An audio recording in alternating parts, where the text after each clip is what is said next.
बुलढाण्यामध्ये खामगाव शहराजवळ असलेल्या श्रीहरी लॉनला भीषण आग लागली आहे। अनेक एलपीजी सिलेंडर लॉनमध्ये असल्याने आता धोका वाढलाय।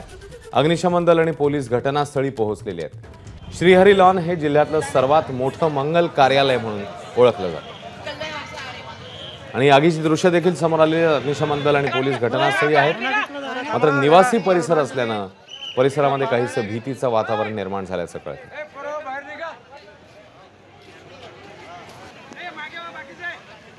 ताजी स्थिती जाणून घेऊया। आपले प्रतिनिधी संजय महाजन आता आपल्या सोबत आहेत। संजय, नेमकी किती वाजताची ही घटना आहे? सध्याची स्थिती काय?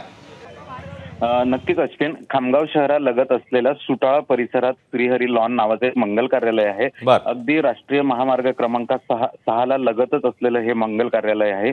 या मंगल कार्यालयाला थोड्याच वेळापूर्वी म्हणजे जवळपास 20 ते 25 मिनिटांपूर्वीच एक भीषण आग लागली। या आगीचं कारण जरी अद्याप स्पष्ट नसलं तरी ही आग मोठ्या स्वरूपाची आहे आणि या ठिकाणी आता नांदुरा आणि खामगाव अग्निशमन दल पोहोचलेलं आहे। अकोला आणि इतर ठिकाणाहूनही अग्निशमन दल आता या ठिकाणी मागवलंय। मात्र आगीची परिस्थिती अशी आहे की या मंगल कार्यालयात मोठ्या प्रमाणात एलपीजी गॅस सिलेंडरचा स्टॉक आहे आणि सर्वात महत्त्वाचं म्हणजे हा स्टॉक कधीही फुटण्याची शक्यता असल्यामुळे या परिसरात भीतीचं वातावरण निर्माण झाले। खरं तर या परिसरात निवासी वस्ती आहे आणि त्यामुळे लोकांमध्ये भीतीचं वातावरण आहे। मात्र पोलीस आणि अग्निशमन दल आता ह्या आगीवर नियंत्रण मिळवायचा प्रयत्न करत आहेत। अश्विन, धन्यवाद संजय या माहितीबद्दल। एबीपी माझा, उघडा डोळे बघा नीट।